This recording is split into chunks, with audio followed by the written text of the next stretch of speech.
The Indianapolis 500 is one of the most prestigious race events in the world, where the cars reach over 230 miles per hour and race nose to tail for 200 laps. But what would happen if you put an F1 car on the grid? Would you be able to go even faster? We've done some research to find out. Indycars and Formula 1 cars look pretty similar. Both open wheel Formula cars, lots of downforce, and both run turbocharged V6 engines.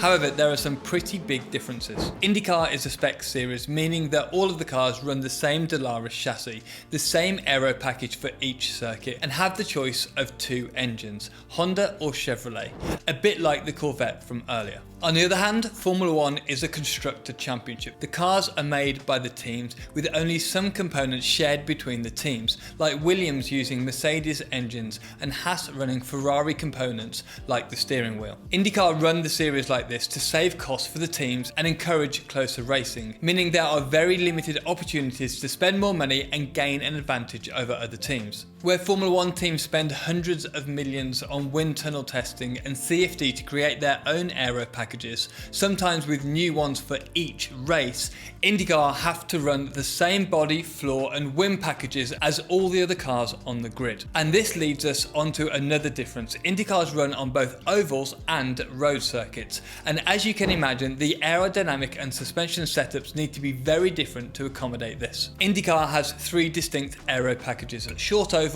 speedway and road configurations, each with different wings, brake ducts and suspension setups. The engines are also pretty different. Indycar run a 2.2 litre V6 with twin turbochargers. They produce between 500 and 700 horsepower, as the organisers specify the maximum boost pressure for each race, allowing them to control speeds and keep the racing close. Despite Formula 1 using a smaller 1.6 litre engine with a single turbocharger, the manufacturers have been in a development race for many years, spending hundreds of millions on creating the most efficient engines on the planet. These produce over 1,000 horsepower, with 160 being donated by the hybrid system. And the same goes for the aerodynamics. Manufacturers have been competing to produce the most efficient aero packages for years, fighting for every tenth of a second around the corners and maximising speed down the straights by minimising drag. Whereas IndyCar use the same system for entire seasons and only change it when a new spec car is released.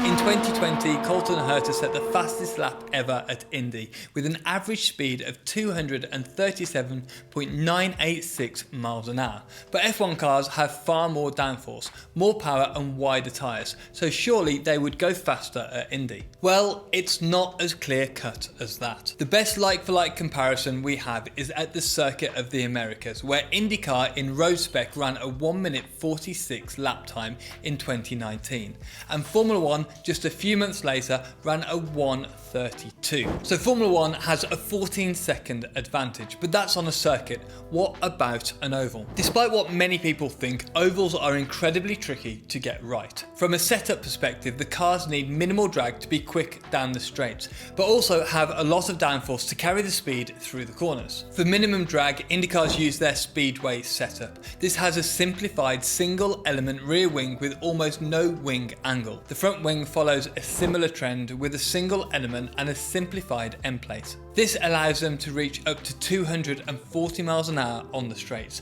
which would destroy any F1 car, even in Monza spec. F1 cars, of course, could develop lower downforce wings and remove all of the smaller downforce producing elements. But there is one other trick IndyCar has that is currently illegal in Formula 1, the underfloor aero tunnels. They are used to accelerate the air under the car, creating a lower pressure and sucking the car to the ground. This produces lots of downforce with very little drag. Currently, F1 regulations state that the underside of the floor has to be flat, and so more overbody downforce would be needed to hold the car stable through the corners, at least for this year. On an oval, Formula 1 hybrid systems just wouldn't work. It's tuned to perform best on a circuit where there are lots of braking zones that can be used to regenerate power, but on an oval, these regen opportunities are fairly sparse. They could utilize time in the pit lane to run the engine and recharge the battery, a bit like they do in F1 races, and could also do a similar thing when in a slipstream behind another car. However, even with these times, the car would be at around 850 horsepower for most of the race, rather than the full 1000. The setup also has to be different to excel at only turning left, so Indy cars use a few clever setup parameters that F1 cars don't have. Look at this, they set the camber of all four tyres to lean to the driver's right, meaning that as the car loads up into the corner, all four tyres are producing as much grip as possible.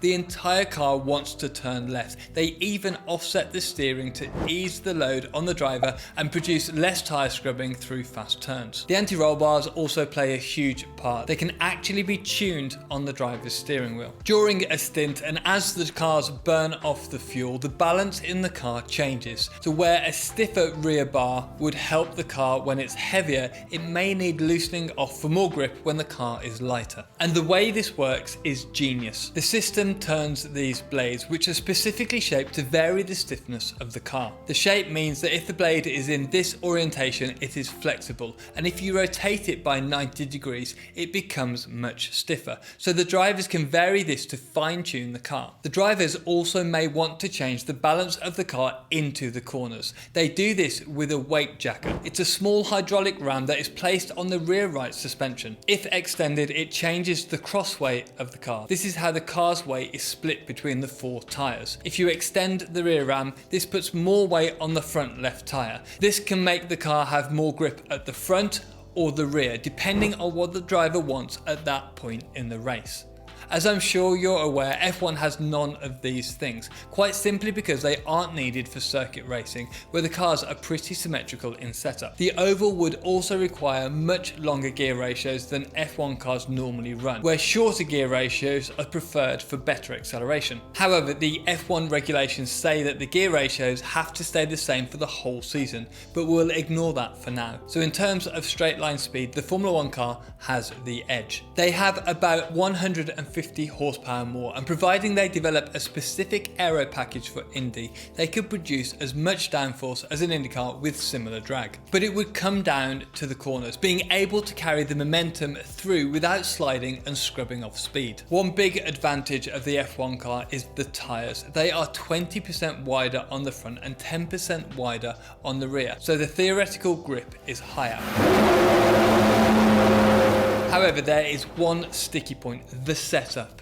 Indy cars are designed for ovals and are understandably very good at it. For an F1 car to match an Indy car through the corners, the entire suspension system would need to be redesigned to accommodate the left-hand camber and the sort of fine-tuning needed to compete on an oval. But this is F1. If there were to be a race at Indy, the F1 teams would invest so much time and money that catching up would be entirely possible. It would be a challenge for the teams, but that's something they are used to. So I say Formula 1 could do it. I don't think it would be by much, but I think they would be quicker. More power, more downforce, and similar drag. It seems entirely plausible. But it goes without saying, Indy cars are incredibly capable and are unbelievable to watch as 33 cars fly around the circuit at over 230 miles per hour. You should check out this video where we explain why an F1 car could never go 300 miles an hour. Thanks for watching, and I'll catch you in the next one.